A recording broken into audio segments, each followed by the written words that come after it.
So today we're going to demonstrate how to use the AV system in the classroom, right? So this is ELB LT3, so this is a typical lecture theater in CUHK. Now, the first thing you want to do is probably to turn on the whole system, right? Currently nothing is on, so we're going to turn on the system. It's going to take a minute or so to launch. Now, if you want to use the wireless microphone, is locked inside this cabinet, and you need to request the AV cabinet password from the AV unit, which we have already done that. What's the password?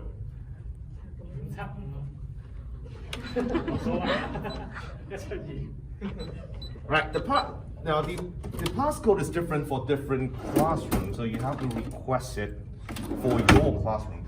So this is clip mic, right?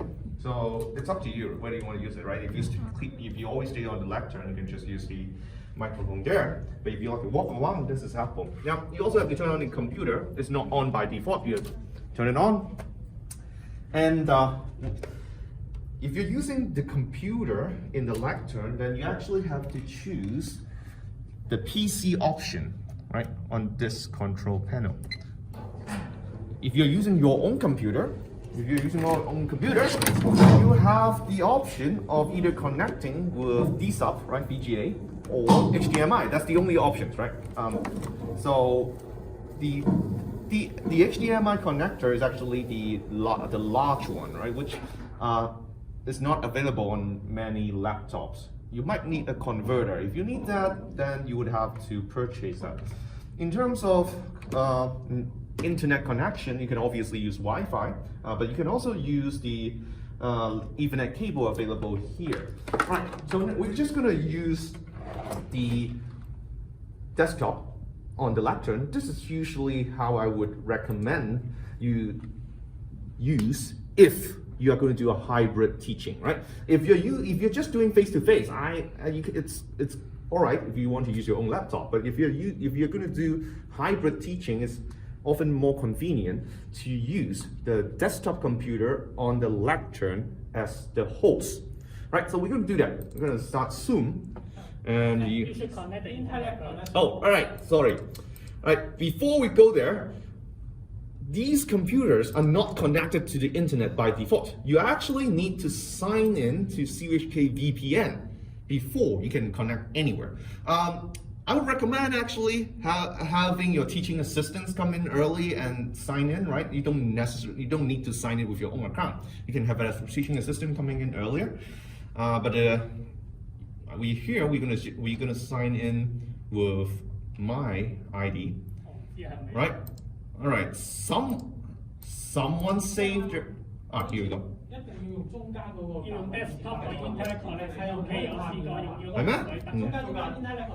This one? Yeah. I think it should be the same. You can try, but hang up. Alright, try again. Connect. Okay. Really? Yes. Well, let's try. Alright, so you should put your email password, not the computing ID anymore. They change it? Alright, okay, so according to the teaching assistants, they have changed the system. In the past, you could just use your computer ID, but now they say that you now have to use your, what is this called? OnePass? OnePass, right? The OnePass. All right.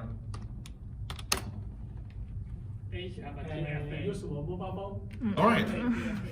Yes, that's right. QFA.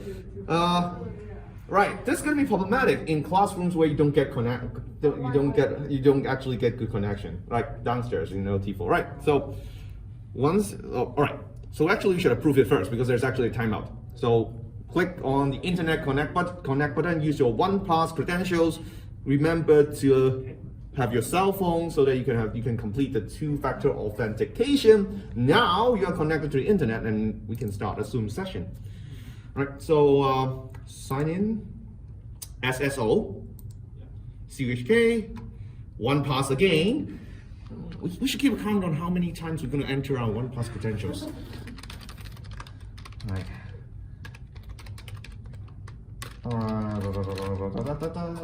Okay. Opens Oh, right. Okay, so now we're going to start a new meeting, right? Start a new meeting. If you have existing meetings, you can obviously use existing meetings, right? But so here we're just going to start a new meeting, right? So here we go. We are live, right? So just if you have shared the meeting information with your students, hopefully your students will start entering.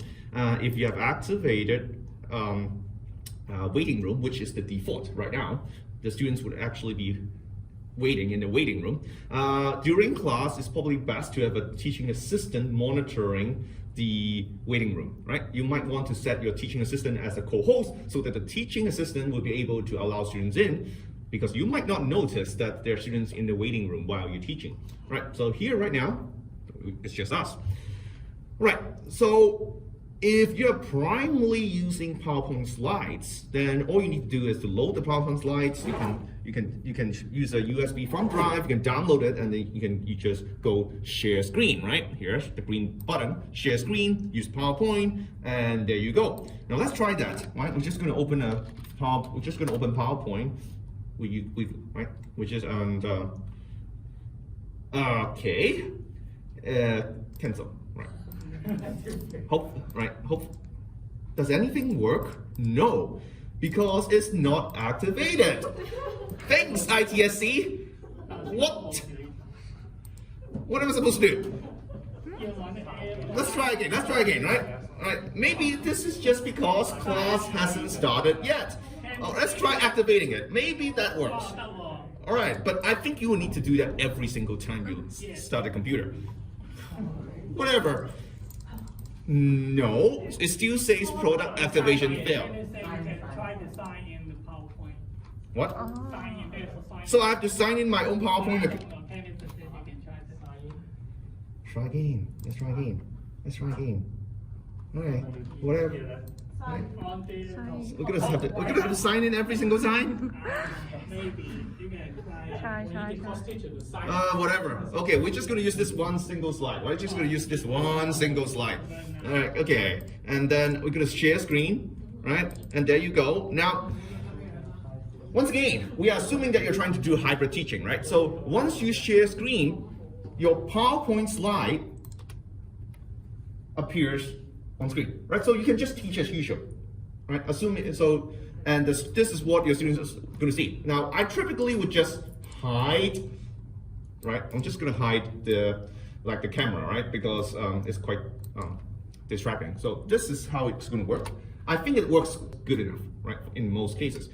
This assumes that you're using the desktop, which is fine if you have PowerPoint slides, but it's not great if you're trying to use a digitizer or like a pen, because this one is actually a pretty good one. This is a Wacom screen, which I think actually works pretty well, right? Yeah, but this is not the case in every single classroom. In some classrooms, particularly some of the older ones, the digitizer is actually pretty bad, so you're not going to want to use it. All right, so what do we do then? And then in that case, you probably want to have your own tablet, which, right, we have a Microsoft Surface tablet. This would be representing a Windows tablet, and we also have an iPad, right? So what do we do then? Now, you have two options. One, you could directly connect your tablet to the connectors available on the lectern, right? So you need in this case, let's say for the Surface, you will need some sort of a converter, right? This is a USB Type-C converter. You can plug it in. It will allow you to plug in either HDMI or D-sub, right? So usually that's all you need to do. Now, that's one way. This would simply replace the desktop on the lectern, right? So we can turn it on, and on the AV cabinet control panel, you would have to switch to notebook. And in our case, I'm connecting through HDMI. All right, so see, right? So it's showing up here. It's also showing up on the projector, and you can just use it just like any other computer. That's one option. And I tend not to use this option. For one thing, is that if you're trying to use this, if you're trying to write with this, right, you're going to put it on the lectern, and if you're going to turn on your camera, it's going to be videotaping you from a very unflattering angle, right? Like, I mean, we have a mask here. I think if in case you don't have a mask, then you'll be like pointing towards your nose, and it's pretty, just not very flattering. So I tend not to use this method because the angle is just not very, it's just not very flattering. So what's the other option? The other option is you could use the lectern desktop as the host, right? And then you're going to join the meeting from your laptop, from a tablet as a guest, right? And then you're going to share screen from your tablet. Let's try that. Okay, so let's try that. Zoom. We are going to, is there a way? Yeah, so we're going to join a meeting. So let's see our meeting. Right, I'm going to shops. Right, this is meeting ID.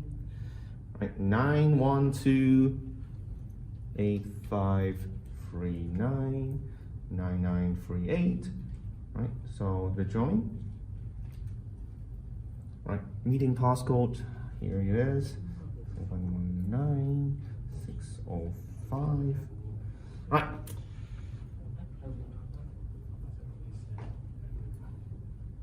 All right, here we are. So I'm using our full-time TA Chris Jones Surface tablet, and I get admitted into the meeting, and here you go. Right. So I'm gonna stop the video. Now, stop video. It's very important you also mute your microphone, right? Otherwise, it's gonna feed. So just use the microphone of the desktop on the lectern. All the microphones in the room, including this one and the clip mic, are all connected to the lectern, right? So if you use your own tablet for recording, you won't be able to record any of these microphones, right? I mean, you could, because you're recording it through the speakers, right, in the room, right? But it doesn't sound as good as if you use the lectern desktop, because in that case, the microphones are actually directly connected to the PC, so it sounds better. Right. So typically, I would use the lectern PC for audio. I will mute the tablet. I also turn off the video of the tablet because no one wants to see me from that angle. And then I'm going to start whatever I need from the tablet.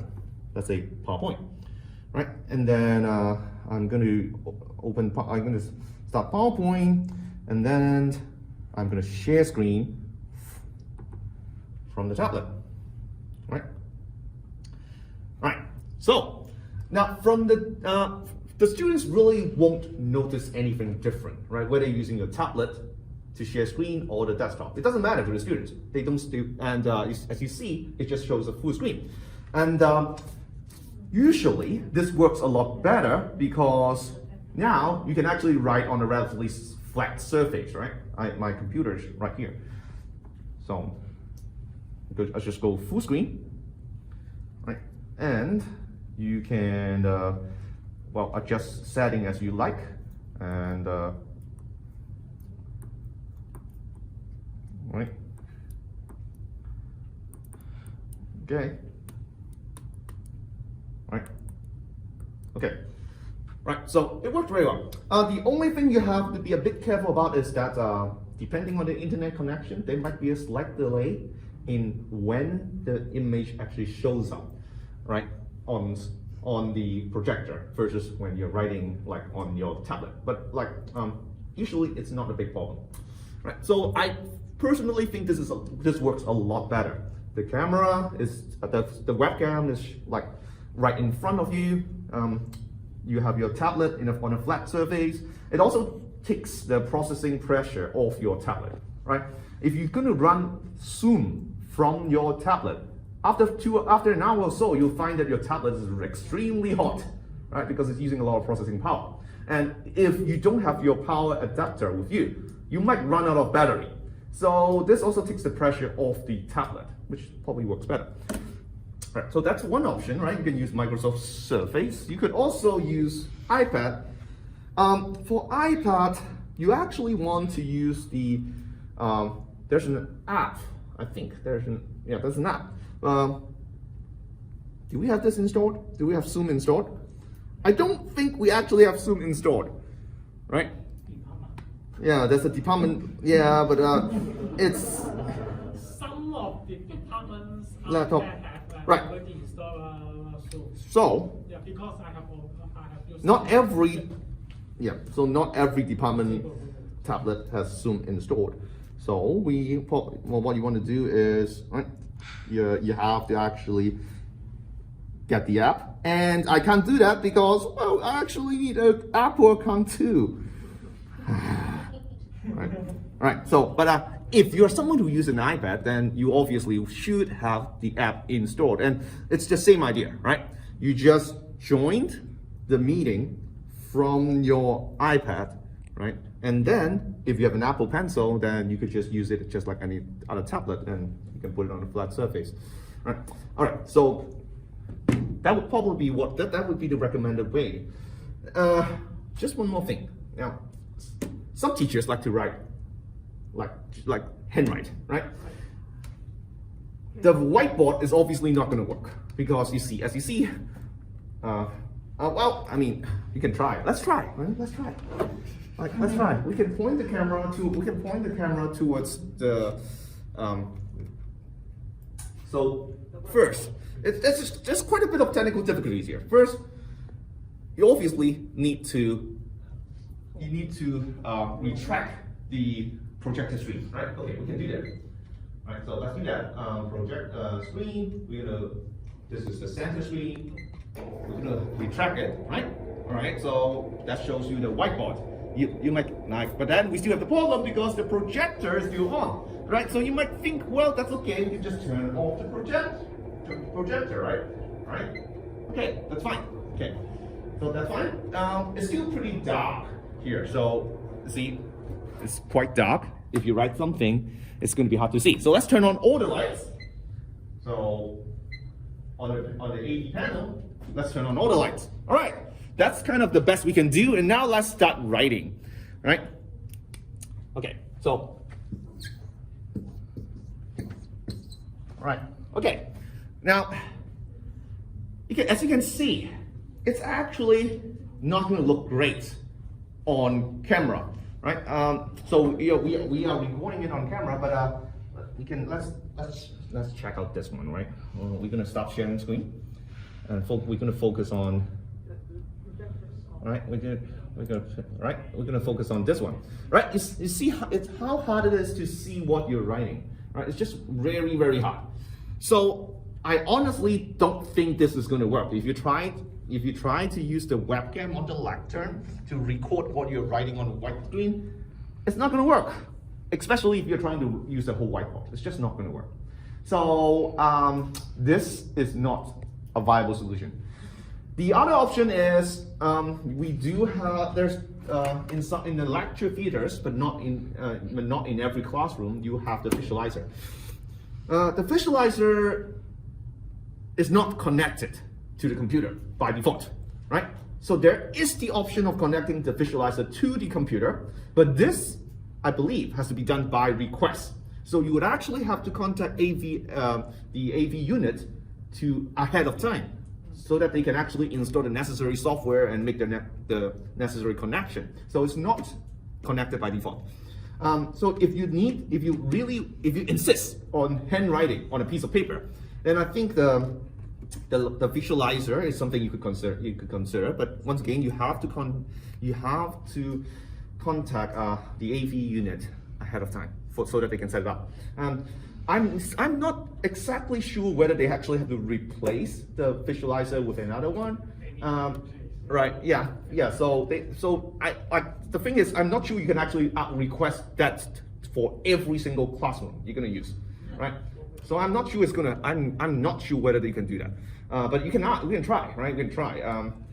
The best solution if you have to do hybrid teaching and you want to handwrite is to acquire a tablet, right? Either whether it's an iPad or Windows tablet. That's probably the best option, right? So okay, so that's pretty much what we want to cover today. Anything else we need to cover? That's pretty much it, right? Okay. All right. If you have any technical questions you would like to ask, feel free to contact us, right? The full-time teaching assistants are here to help, right? And we also have our computer technicians who are standing by in case you need help, right?